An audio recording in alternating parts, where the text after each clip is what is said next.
In this video, I'm going to show you how you can easily find saved videos on TikTok. Be sure to watch the video to the very end so you don't make any mistakes, and of course do not forget to like this video and subscribe to my channel. Thanks guys. So let's get started, and first off, open up TikTok app, and then if you want to save some video, all you have to do is just tap at that bookmark icon, just like that. Now it says add it to favorites, and now let me show you how we can easily find the videos we have saved.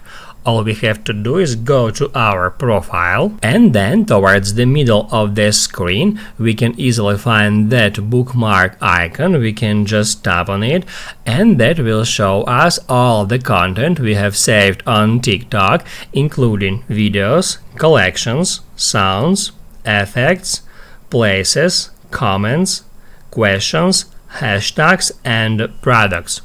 If we select videos, we can find all our saved videos, and then from here we can check all that videos, and then if we would like to unsave a video, all we have to do is play it and then hit at that highlighted bookmark icon to remove that video from your saved videos.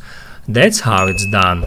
Now you can write down in the comments below if you have any questions about the tutorial, hit the like button if you liked that video, and see you in the next one.